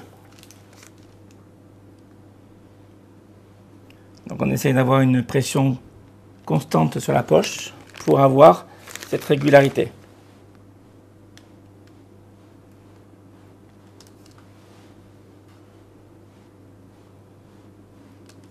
Voilà. On va faire une ici. Il me reste du chocolat, j'ai de la place. Vaut mieux d'avoir trop que d'en manquer, ouais. Là, j'en fais encore une ici. Le fait d'avoir trop, en fait, ça permet aussi de vraiment bien sélectionner le morceau de chocolat qu'on va choisir, sélectionner, pour venir faire notre montage. Très bien. Voilà. Donc là, maintenant, on laisse cristalliser. Donc soit à température ambiante si la pièce est plutôt fraîche, soit au frigo. Et on viendra donc déposer notre feuille de cerisier avec un petit point de colle de chocolat, la colle alimentaire. Et elle nous servira en finition lorsque les cerises seront glacées. À tout à l'heure. À tout à l'heure. Bien, on va terminer donc nos petites queues de cerises. Donc, le chocolat est cristallisé. On va venir prélever. On va en faire un peu plus de 5 parce que, imagine qu'on ait un accident au moment de les attacher à l'entremets. Si vous êtes un peu maladroit comme moi, il vaut mieux en faire. C'est fragile, on peut les casser. Donc, on va être prudent. Donc, je vais prendre. Toi, j'ai bien fait de faire des tiges plus épaisses que d'autres. Parce que comme ça, j'ai du choix. La première chose, il faut la décoller délicatement. Ah, c'est bien de le préciser parce que je pense qu'on aurait été nombreux à venir directement découper. Ouais. Et puis il faut la faire assez longue pour qu'elle puisse pénétrer dans l'entremet pour qu'elle tienne. Parce que si je fais juste la longueur qui sera idéale pour la proportion de l'entremet, mais il me va manquer la partie qui sera dedans et il faut que ce soit assez rentré pour que ça tienne. Donc attention. Et donc il n'y a pas besoin de chauffer le bout de la lame pour le découper. Je vais doucement et puis hop. Bon, Ouais. Alors selon la température, toi ça colle assez vite au doigt. Selon la température qu'il fait dans la pièce, il est possible que ce soit fragile et qu'il faille donc conserver dans le frigo. Donc pour ceux qui nous regardent depuis les pays chauds, comme souvent on nous posait la question par rapport à la cristallisation à température ambiante, voilà, manipuler avec soin et essayer d'être au frais.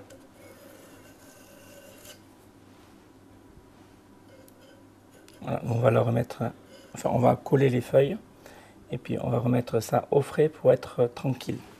Alors, je prends une lame un peu plus longue, comme ça je peux passer dessous sur 3. Je vais pas te couper, t'inquiète pas. Non, non, c'était pour vous laisser de la surface de travail. Je vais essayer, du moins. Hop. Là. Ensuite, je choisis quand même un endroit où c'est relativement épais. Après, c'est vrai qu'on a vraiment l'aspect en fait d'une queue de cerise. Hein. J'ai fait un peu ondulé, on peut faire courber, on peut faire un petit peu comme on veut. Hein. Donc on a dit qu'on allait en faire un peu plus. Ça se réchauffe vite, hein. Donc on ne traîne pas. On est ici. Voilà, j'en ai 7. Donc là, on les espace suffisamment pour pouvoir disposer les feuilles, tout en sachant qu'on va venir donc coller une feuille sur le bout de la tige avec un petit peu de chocolat qu'on va faire fondre. On va venir faire la soudure avec une bombe de froid. Si vous n'avez pas de bombe de froid, vous laissez cristalliser, vous positionnez bien, vous mettez un point de colle et vous laissez cristalliser naturellement. D'accord. Là, c'est juste pour accélérer le processus. Donc, première la colle, première chose à faire, on va la faire fondre. Alors bien sûr, les feuilles qu'on a utilisées de cerisier, on les a nettoyées avant pour le contact alimentaire. Donc on les passe à l'eau rapidement, voilà. Puis on les essuie avec un petit papier absorbant, qui est plus d'eau. Il ne faut pas qu'elle reste humide. Donc là, j'ai pris mon support à poche à douille que je détourne un petit peu de son utilisation première pour faire un support à cornet décor. D'accord. Donc je fais un petit cornet en papier sulfurisé. Donc c'est pas la peine d'avoir une poche à douille pour faire ce qu'on va faire. Ça serait du gaspillage. Je prends une grande poche pour un tout petit peu de chocolat qu'on va utiliser.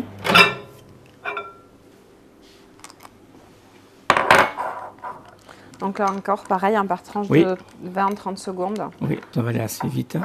Je suis resté sur le même chocolat, donc le Saint-Domingue ici. À la maison, vous faites avec ce que vous avez, mais un chocolat de qualité quand même, pas n'importe quoi. Après, c'est vrai que du coup, c'est intéressant parce qu'on a vraiment l'aspect d'une queue de cerise et puis c'est pas brillant, c'est pas poudré non plus, c'est assez mat, donc Oui. le rendu va être très joli. Alors tu peux la mettre, faut choisir la bonne inclinaison. Faut pas que la feuille tombe. Tu peux la mettre un peu en l'air, tu vois. Une fois qu'elle est collée, après, elle va garder le mouvement que tu lui as donné. Donc, on mélange. Voilà, là, je ne vais pas réchauffer plus que ça. Je mélange jusqu'à ce que toutes les pistoles soient bien fondues. Ensuite, je vais tout transvaser dans mon petit cornet décor ou cornet écriture, comme vous voulez. Et une fois que c'est fait, on les mettra donc au frigo pour qu'elles soient bien rigides après pour pouvoir les utiliser. Alors du coup, est-ce que ça va suffire à coller? Il faut mettre un gros point, un petit point, parce que la feuille est quand même assez lourde quelque part, donc ça va suffire à coller. Alors ce que je vais faire, c'est que je vais tremper le bout de la queue, le bout de la feuille, de la tige de la feuille, pour vraiment avoir le bout enrobé. Ensuite, je vais rajouter un point de colle et je vais venir assembler les deux. Je ne vais pas venir juste poser un point de colle parce qu'il y a la partie inférieure qui n'aura pas de chocolat en fait et qui va amener une fragilité. D'accord. Donc là-dessus, on va être prudent. Donc chef Philippe a pensé à tout. Voilà. Non, mais c'est vrai que ça fait partie des petits questionnements qu'on peut avoir. Surtout quand on fait une finition minute, c'est-à-dire que cette tige, on va la mettre sur l'entremet au moment où on va le servir. D'accord. Parce que l'entremet, on va le glacer, mais il sera congelé encore. Donc on ne pourra pas planter notre queue de cerise à l'intérieur. Donc on va attendre qu'il soit dégelé. D'accord. Donc le temps qu'il dégèle, il va se passer un certain temps. Donc le mieux, c'est d'avoir toutes les cerises qui sont glacées dans le frigo. Et ensuite, on les dresse à l'assiette. Et au dernier moment, au moment de l'envoi, on prend la queue de cerise qui est elle aussi dans le frigo, qui soit bien froide, donc bien cristallisée. Et on n'a plus qu'à la piquer, mais dans l'entremet qui est moelleux. Donc ça va rentrer tout seul et ça va tenir. Alors, je vais reprendre, pas besoin d'avoir beaucoup de chocolat, juste le bout de ma maryse. Ah, tu vois, je mets du chocolat sur le bout. Ici, je viens déposer comme ceci. Et là, je dépose. Alors, juste chef Philippe, si ça vous embête pas, on va rapprocher un petit peu que tous nos spectateurs voient l'opération. Comme ça te va Clément? Voilà, et je dépose donc un point de colle dessus. Je fais un petit trou un peu plus grand.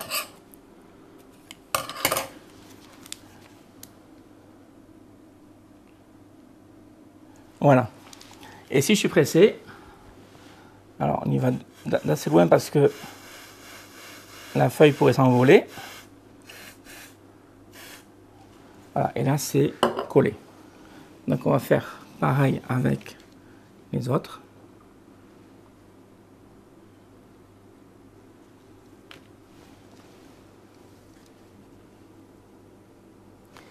Alors c'est un travail minutieux, hein, c'est vrai, mais le rendu va être vraiment naturel à souhait. Donc, ça se fait à l'avance, tu vois, tu prends le temps de le faire.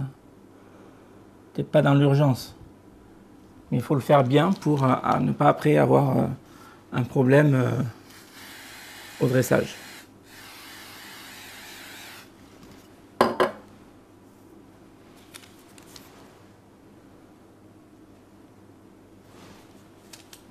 Alors, veillez à choisir des feuilles qui ne soient pas trop grosses, du coup. Oui, il faut que ce soit en proportion avec le diamètre de la cerise, en fait.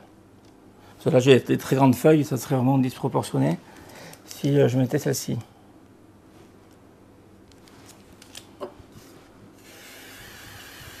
Donc si vous aussi vous voulez réaliser cette recette avec ce délicieux fruit de saison qui est la cerise, n'hésitez pas à revoir cette vidéo ou du coup à cliquer sur le lien de la recette que vous retrouvez au-dessus de la vidéo et à nous liker sur YouTube ou sur Twitch et à partager, vous abonner voilà, pour nous suivre pour nos recettes à la saison prochaine ou revoir celles qui vous ont plu de cette saison-ci ou des précédentes.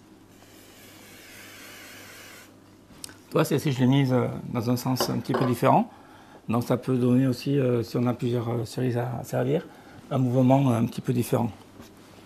Oui, et puis c'est vrai que dans la nature, en fait, il y a de l'irrégularité. Hein. C'est vrai qu'on a tendance toujours à avoir toutes les pommes, tous les fruits un peu standardisés dans les commerces. Mais voilà, un peu on va dire, de singularité ne fait pas de mal. Voilà, je rajoute il y a un point de colle assez important plutôt que quelque chose d'insuffisant. Je remets un peu de froid. Alors le froid, je répète, si vous n'avez pas ce qu'il faut à la maison, vous laissez cristalliser au frigo tranquillement. Allez, on va prélever encore 2 petites feuilles.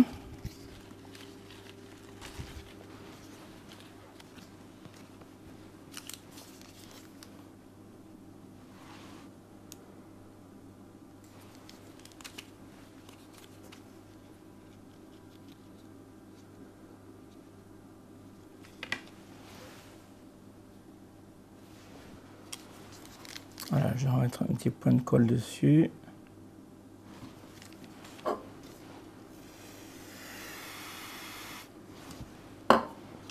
Alors du coup, ça s'évapore, hein, parce que c'est vrai qu'on a dit qu'il ne fallait pas mettre d'eau. Non, voilà, c'est pas de l'eau, hein. C'est de l'air froid liquide en fait, mais qui s'évapore de suite.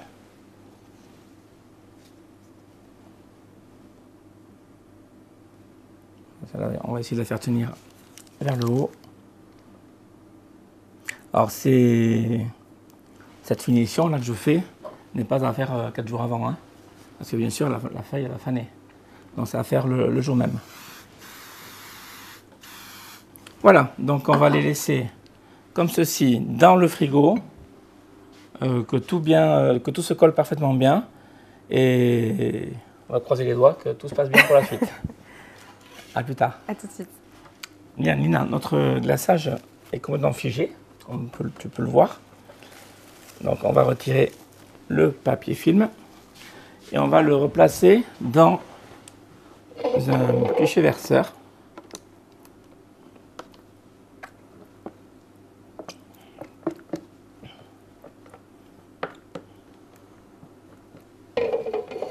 Hop.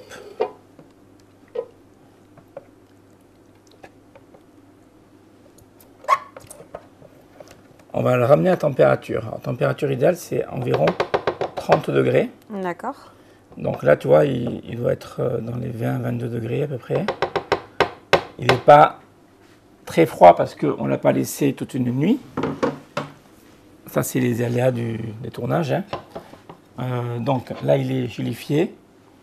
Hop, je vous montre. Je le passe au micro-ondes. Alors, je vérifie sa température. Bon, il est à 18 degrés, toi. D'accord. Donc, on va le ramener à 28-30. D'accord. On va le remixer, vraiment pour homogénéiser sa texture, pour être sûr qu'il soit bien fluide. Et après, on va aller démouler nos entremets et on va les mettre sur une grille et les glacer. D'accord. Et on va les disposer donc sur le plat de service. On va laisser le glaçage gélifié. Donc attention quand tu le mets à chauffer comme ça, surtout si je t'explique des choses, il ne faut pas l'oublier parce que si on remonte à 60 degrés, mais il va falloir redescendre, enfin, ça va être quelque chose d'interminable. Donc il faut vraiment, là on veut atteindre 28 degrés, donc on va jusqu'à 28 degrés, mais 28-30 max, mais pas plus. Il ne faut pas oublier le... Et si jamais on l'a oublié, donc on le laisse revenir à 30 On le degrés. refait refroidir, ouais. Jusqu'à 30 degrés, on peut l'utiliser. Ou est-ce qu'il faut vraiment Oui, repartir 30. sur... Non, 30 degrés.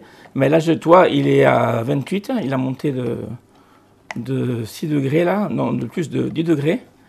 Il a une texture encore très confiture, tu vois, Ouais. très épaisse. Mais le fait de le mixer, on va homogénéiser. D'accord. Et après, on va faire... Donc on se fie vraiment à la température et non pas à la texture. Hein. Oui, parce que le fait de le mixer, voilà, je suis à 28, je vais 26,7. Je vais le chauffer encore un tout petit peu. Mais c'est quand on discute, il ne faut pas qu'on s'oublie parce que lui, il continue à chauffer. D'accord. Donc à la maison, vous êtes plus focus sur la chose.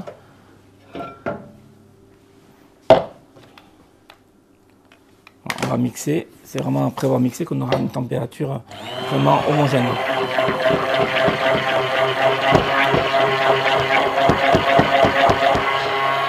vois déjà la Ouais. texture. Voilà, je suis à 31,8.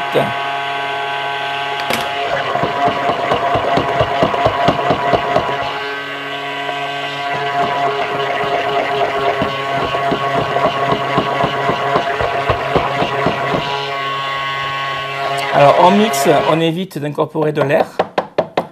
Alors pour obtenir ce résultat sans air, on immerge complètement la cloche la partie qui mixe dans le glaçage. D'accord. Et on n'incorpore pas d'air, c'est-à-dire on ne fait pas de remous en surface. D'accord, on ne vient pas... Le fait de faire ouais. des remous et de faire on l'entend au bruit Ouais. que ça fait, que l'air pénètre, et le fait de pénétrer dans le glaçage, ça va amener beaucoup d'air, et donc le matifier un petit peu, le blanchir un petit peu. Là, on veut rester sur quelque chose qui est bien translucide. Ouais. Et avec une couleur vraiment rouge vive. Voilà, c'est ça. Donc, je vais voir la température qu'il a. Il est à 32. Je vais juste peut-être le réchauffer un poil de plus. Pour qu'on ait le temps de démouler les... Non, mais pour ne pas avoir non plus une couche de glaçage trop épaisse, parce que je vois quand même qu'il a quand même de la tenue, tu vois. Oui. Donc,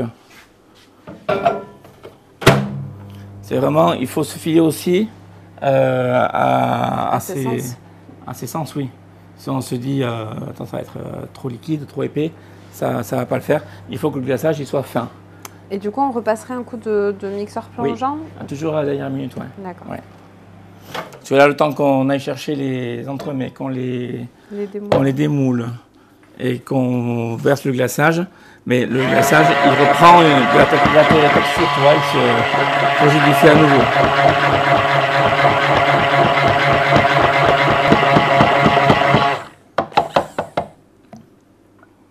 Voilà, là, on doit être pas mal, donc je vais garder ça comme ça. Très bien. Tu vas aller me chercher les entremets, s'il te plaît, Nina. Oui. Prends-toi un torchon, sinon tu vas te brûler les doigts. J'en ai laissé un là-bas. Avec le froid.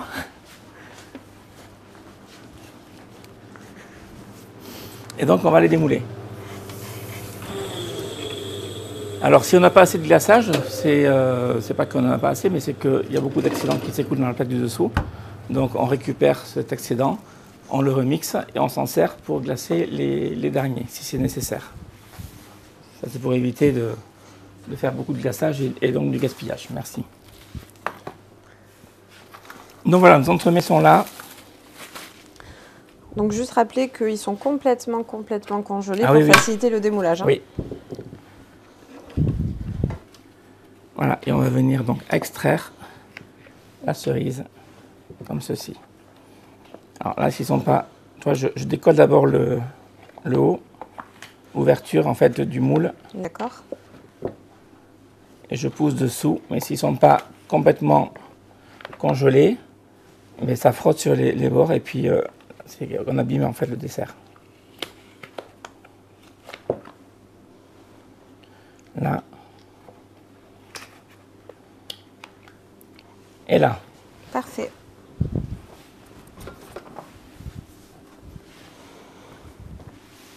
Donc vous l'avez dit, hein, cette forme peut convenir pour réaliser nos cerises, mais aussi d'autres entremets Oui, avec d'autres formes la de fruits. pomme, Hein. la pêche.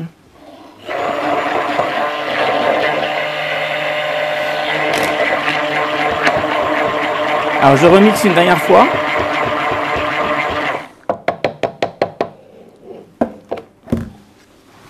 Et je viens verser donc sur ma cerise généreusement.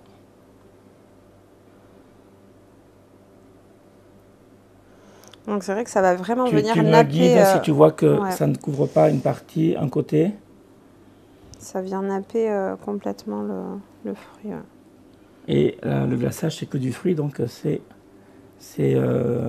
bon à manger, quoi, tu vois, c'est pas que du sucre. Donc d'abord, je peux les faire, les 5 en une seule fois. Ensuite, on tapote légèrement. Tu vois, ça gélifie très vite. Hein. Ouais, parce Vu que du coup, c'est froid. C'est sur l'entremet congelé, donc la gélification se refait avec la pectine. Et là, on va les mettre tout de suite sur... Et on va pas venir repasser du tout... Non, Non, là, si tu repasses une seconde couche, tu vas faire une surépaisseur et ça va être écœurant. On va faire une présentation soit sur un plat de service, on va en mettre 2 ici, et on va mettre une après sur chaque assiette. Donc là, on va faire avec une petite palette. Tu vas peut-être nous trouver des toutes petites palettes à la planche, s'il te plaît. On va en prendre 2 éventuellement.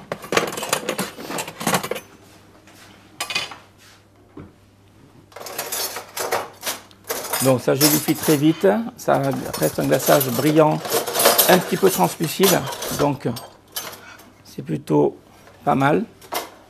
Par contre là, il faut qu'on les déplace avant que ça décongèle trop, dès que Nina sera revenue. Trouves-tu? Hop. Une, il vous en faut 2. Celle-ci? Ouais. Parfait. Et voilà, chat Philippe, elles étaient cachées. Je les avais cachées. Ah, c'était ça. Voilà, donc là je vais prendre très délicatement. Je tournoie un petit peu pour briser en fait le fil de glaçage de la coulure. Voilà, et là je viens de le déposer sur l'assiette proprement.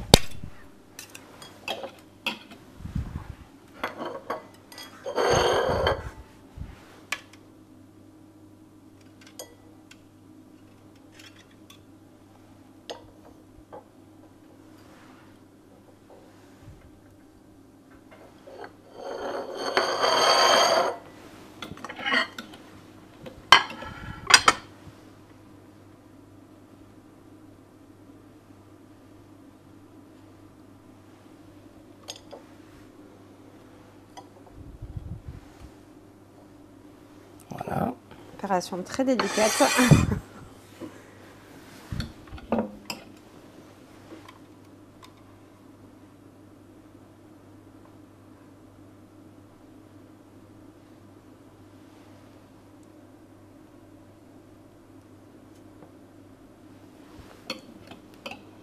Voilà, et après on les met donc dans le frigo pour décongélation. Et bien sûr, on viendra y déposer la tige lorsqu'elles seront entièrement dégelées. Parce que là, bien sûr, en l'état, c'est impossible de la planter dans le cœur de l'entremet. Voilà, s'il y a des petits défauts avec une petite pointe de couteau, on peut venir vraiment ajuster. Voilà. Voilà Nina, donc on se retrouve après décongélation. Donc on va compter 2 heures environ pour la finition. Et puis après il n'y aura plus qu'à déguster. Ça marche, à tout de suite. À tout à l'heure. Voilà, donc on en arrive au moment de l'assemblage de la cerise et de la queue de cerise avec sa petite feuille. Donc bien sûr on sort les tiges au dernier moment du frigo, surtout en fonction de la température ambiante. Très bien. On est au printemps, bientôt l'été, donc il fait chaud, donc c'est fragile. Donc on assemble et on remet au frigo. Comme je l'ai dit plus tôt, on assemble au dernier moment, c'est mieux. Donc on récupère donc la petite tige avec la feuille et on vient tout simplement la planter dans l'entremet qui est, lui, décongelé de façon à ce que la queue reste bien à la verticale. Donc on va procéder. Une précaution particulière lorsqu'on les manipule peut-être Mais ne pas les garder longtemps dans les doigts, sinon ça va fondre. Et peut-être pas. Et piquer bien à la verticale et ne pas les faire trop fines non plus pour pas qu'elles se cassent au moment de la manipulation. Voilà, on y va, toi. Celle-là, je l'ai cassée. Donc, d'où l'intérêt d'en faire plus que le nombre qu'il faut. On y va doucement. Voilà. Tu vois, cette feuille, elle a été positionnée dans un sens, donc elle reste bien dans l'air. Celles-ci, elles sont plus vers le bas, donc ça donne un peu de volume différent selon la façon dont... Est-ce qu'il est nécessaire de les planter très profond dans l'entremet ? Non. Tu les plantes sur environ 1 cm. Il faut que ça tienne. Une fois que la cerise est présentée à table devant le convive, il faut quand même que le dessert il tienne le temps de le manger, quoi, tu vois. Tout à fait. Si dès que tu l'as posé, la queue de la cerise tombe, ça pose un problème. Et voilà, on va faire la dernière, très délicatement. Je la plante, oui, sur environ un demi-centimètre, voire 1 centimètre. Et on obtient donc notre dessert intitulé la cerise, qui ne restera plus qu'à conserver donc, au frigo jusqu'au moment de la dégustation. Voilà, c'était notre dernière émission de la saison. Donc ce soir, c'était une émission enregistrée au préalable. Oui. Mais on se retrouvera pour des nouveaux lives dès la rentrée scolaire, donc en septembre. En attendant, on vous souhaite un très très bon été à tous, de très bonnes vacances. Merci Nina de m'avoir accompagné durant toute cette année. Merci, on se retrouve l'an prochain, bien sûr. Et merci à vous et à la rentrée. À bientôt. Au revoir. Au revoir.